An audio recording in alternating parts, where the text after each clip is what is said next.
sekeyakinan seakidah yang kami muliakan.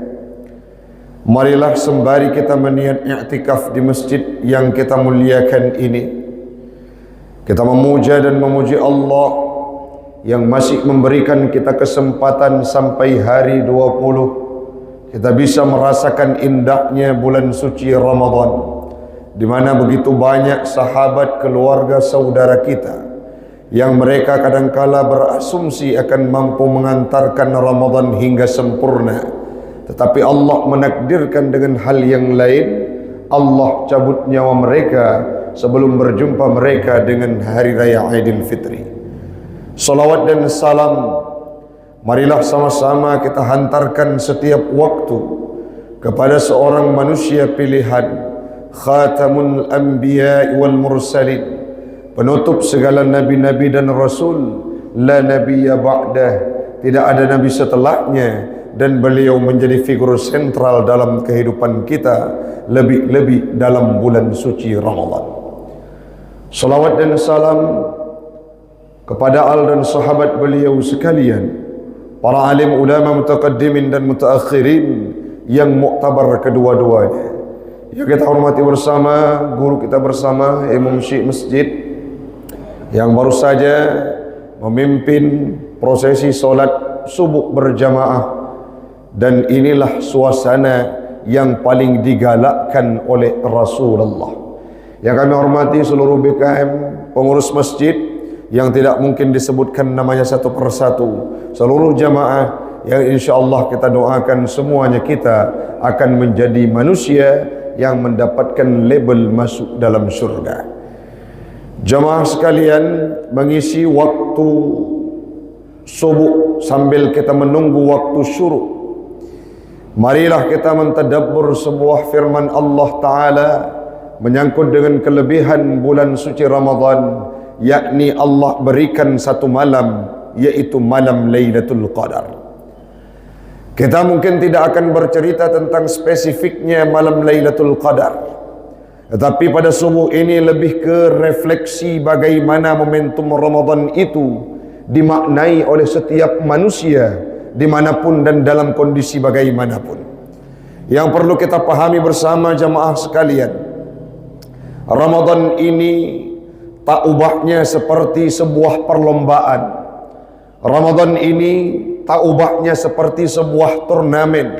Ramadan ini tak ubahnya seperti sebuah kompetisi, di mana pada awal mula startnya, awal mula pendahuluannya pada malam-malam pertama itu sangat banyak orang-orang yang kadangkala dulu tidak pernah nampak wajahnya ke masjid, dulu tidak pernah singgah mereka ke masjid, dulu tidak pernah mereka bergabung dalam saf-saf jamaah di masjid, tetapi pada awal-awal Ramadan mereka yang dulu asing, mereka yang dulu terisolir dari masjid, pada awal Ramadan mereka juga hadir untuk beribadah.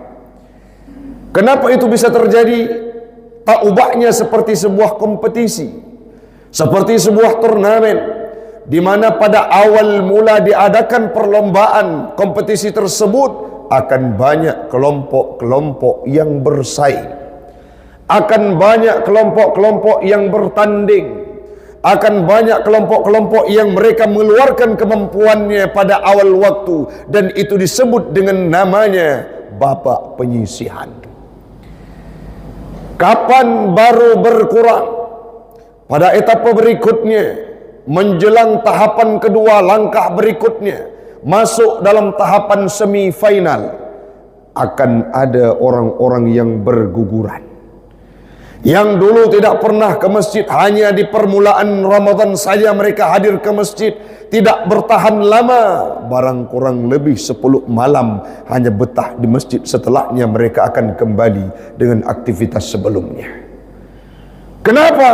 Karena orang yang termasuk dalam kategori penyisihan. Berikutnya orang-orang yang punya pandangan iman, orang-orang yang sudah ilmu sedikit, punya ilmu sedikit, mereka akan naik tingkatannya, masuk ke babak semifinal.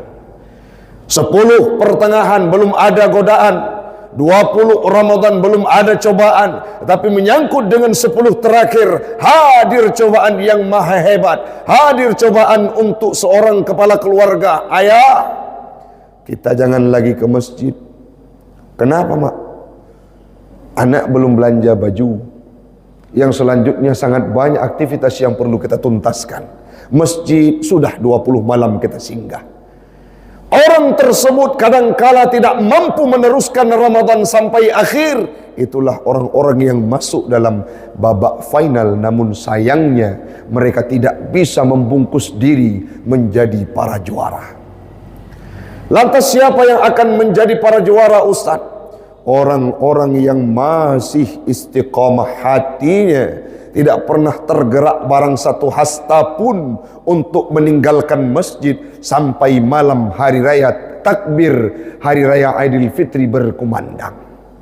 Mau hujan dia tetap ke masjid, mau lapar dia tetap ke masjid, mau kondisi tubuhnya tidak enak dia tetap ke masjid. Kenapa? Karena Ramadan merupakan sebuah bulan yang memang tidak didapatkan dalam bulan-bulan yang lain keistimewaannya.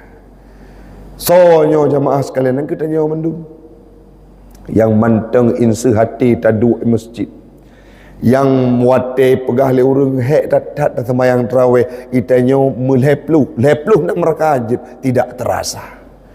Bagaimana implementasi sahabat dalam beribadah dulu? Jamun wate sahabat kesemayang tarawih nyo beda-beda versi. Nah yang kadang-kala wate kesemah yang baca ayat panjang-panjang. Tapi waktu panjang baca ayat, makin baca makin tenang. Leh 2 rakaat solat, ada je bergebudah lom gelanjut 2 rakaat. Sebegitu dahsyatnya keikhlasan para sahabat beribadah untuk menyembah Tuhannya, lebih-lebih dalam bulan suci Ramadan. Siapa ini? Orang-orang yang akan mampu menuju ke dalam babak final nantinya. Jamaah sekalian, untuk 10 malam terakhir Ramadan, di sini banyak orang yang mulai menyerah. Padahal Allah menjanjikan dalam Al-Quran akan terdapat satu malam, wa ma adraka ma lailatul qadr. Apa itu malam Lailatul Qadar? Lailatul Qadar yang kita perdapatkannya dalam 10 terakhir. Disampaikan oleh Allah dalam firman-Nya, Lailatul Qadri khairum min alfi syahr. Lailatul Qadar itu lebih baik daripada 1000 bulan. Apa maksudnya, Ustaz? Disampaikan oleh Imam Al-Bughawi, Imam Jalaluddin As-Suyuti dan Al-Mahalli dalam tafsirnya, makna lebih baik daripada 1000 bulan. Andai kata ada orang yang beramal saleh pada malam Lailatul Qadar, lebih baik dibandingkan 1000 bulan yang mana dia hidup tidak beramal di dalamnya. Nyo mindset, asumsi yang kadang-kala sering salah. Orang anggap malam Lailatul Qadar itu didapatkan saja. Nyo yak jinguk patah na lepi malam-malamnya, naik sujud bak kaya malamnya, sedangkan ibadah tidak pernah. Tetapi kuncinya adalah wal amalul salih, fal amal salih fiha khairun minhu. Amal soleh yang ditunggu dalam malam-malam Lailatul Qadar, itulah yang membuat kita lebih baik daripada 1000 bulan. Kan malam Lailatul Qadar singgah bak kedai kopi menjaga sampai tahu. Wate tanyang le urang pakan hanana long prek malam Lailatul Qadar. Tapi apa aktivitas yang kita lakukan? Pegah bah ke gop dari mulai Banda Aceh sampai Truk Aceh Tamiang, taupat 6 nama orang. Apakah itu menjadi khairun min alfi syahr? Tidak. Tetapi amalan baik yang kita kerjakan, amalan soleh yang kita lakukan dalam 10 terakhir, itulah yang memposisikan kita di hadapan Allah. Manusia tersebut lebih baik hidup mereka daripada 1000 bulan. Dengan tuan jamaah sekalian, masa Nabi Allah Musa bin Nasalah nasidraw, orang bernama Hizqil. Hidup Hizqil 80 tahun, beribadah lagi ajaran yang diperintah oleh Nabi Musa. Beliau sangat luar biasa taatnya. Tetapi masa jamun wate syariat Nabi Musa hana gejuk malam Lailatul Qadar. Sehingga kepada perbandingan dalam masa zaman Nabi Muhammad, syariat Nabi Muhammad, nasira umat Muhammad yang ibadah, beramal saleh dalam bulan Ramadan terdapat pada malam Lailatul Qadar lebih baik daripada hidup Hizkil 83 tahun dia beribadah di dalamnya, tetapi tidak ada apa-apa kalau dibandingkan dengan ibadah umat Muhammad. Sebegitu dahsyatnya. Makanya malam-malam terakhir Ramadan, lebih-lebih seperti di masjid kita di Babul Huda ini, adanya i'tikaf, baik itu i'tikaf secara pribadi ataupun berjamaah, hadir ke masjid untuk beribadah. Siapa tahu dalam duduk kita di masjid, datang malam Lailatul Qadar, sedang kita baca Quran, sedang kita zikir, sedang kita solat tahajud, solat qiyamul lail, sedang kita mendekatkan diri kepada Allah. Allah memberikan satu malam yang mana lebih baik daripada hidup 83 tahun Hizkil. Semoga kita mendapatkannya, jemaah sekalian. Lantas bagaimana konsepnya Ustaz sebagai penutup? Cara ji hurung syi'lun. Malam-malam Ramadan nilai kaidin bak keluarga untuk bek newo rumah nusinggah masjid.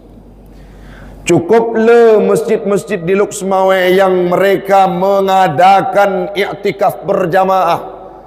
Tidak hanya memberikan tempat, tetapi memfasilitasi semua orang untuk bisa sahur bersama. Sedemikian rupa dibungkus supaya kita bisa beribadah. Kenapa kita memilih untuk tidur di rumah? Sedangkan tonuka yang mesti ni tanya ku Taufik ron udip tonuka hana mampu dah jawab.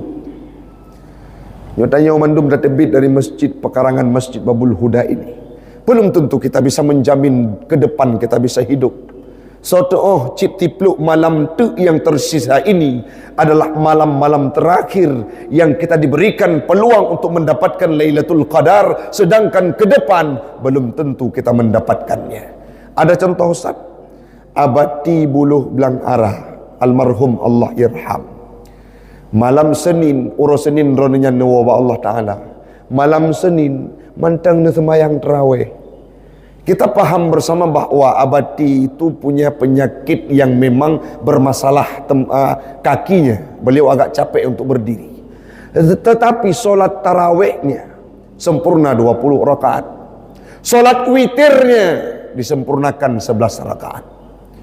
Orang yang kurang sehat, berdirinya harus dibantu. Tetapi karena sudah dapat ruh ibadah dalam jiwanya, malam menjelang beliau meninggal dunia, masih solat tarawih dan tutup dengan witir 11 rakaat. Kita masih sehat jemaah sekalian. Tubuh kita masih tegap. Finansial kita masih cukup. Segala sesuatu yang diberikan oleh Allah Ta'ala tidak pernah berkurang. Kenapa kita enggan untuk singgah ke masjid?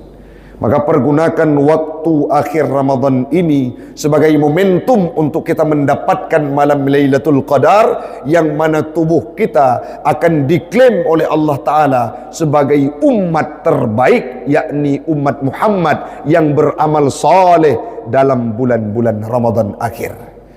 Nabi Muhammad tidak lagi mengenal tempat tidurnya menjelang akhir Ramadan. Saat dicari oleh Siti Aisyah, beliau tidak berada di rumah. Ditanyakan kepada istri yang lain, beliau tidak ada di rumah. Di mana Nabi berdiam diri menjelang akhir Ramadan? Beliau menghadap dengan Rabbnya dalam masjid beriktikaf untuk menyembah Allah. Sangat banyak aktivitas yang bisa kita kerjakan dalam akhir-akhir bulan Ramadan ini. Oh Ustaz, kami kerja 10 terakhir.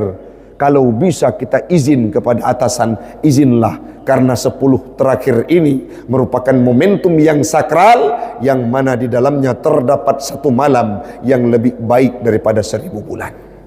Mudah-mudahan bermanfaat jemaah sekalian.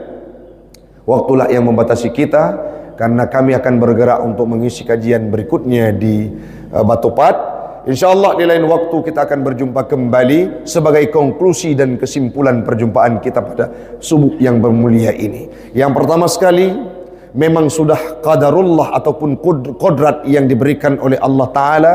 Fenomena yang terjadi di kalangan kita adalah semakin hari orang akan semakin berkurang daripada saf jamaah, khusus dalam bulan Ramadan. Karena memang sudah seperti itu diberikan oleh Allah dalam kehidupan kita untuk menyeleksi siapakah mereka yang punya kapasitas untuk masuk dalam babak final memenangkan turnamen Ramadan. Yang selanjutnya, bagaimana kita menyikapi 10 terakhir. Allah berikan satu malam yang dirahasiakan. Malam tersebut dirahasiakan, yaitu malam Lailatul Qadar. Kenapa dirahasiakan Ustaz? Supaya kita memiliki ghirrah untuk beribadah tanpa mengenal ruang dan waktu. Seandainya Allah memberikan waktu yang tepat, malam Lailatul Qadar tepatnya pada malam 21 pada jam 3, semua orang akan hadir ke masjid, tidak lagi dibarengi dengan keikhlasan. Tapi saat Allah merahasiakan malam tersebut, orang-orang yang ikhlaslah yang akan mendapatkannya dan yang akan mencarinya. Yang selanjutnya, malam Lailatul Qadar ini adalah malam yang sangat hebat. Kita beramal soleh di dalamnya lebih baik daripada 1000 bulan.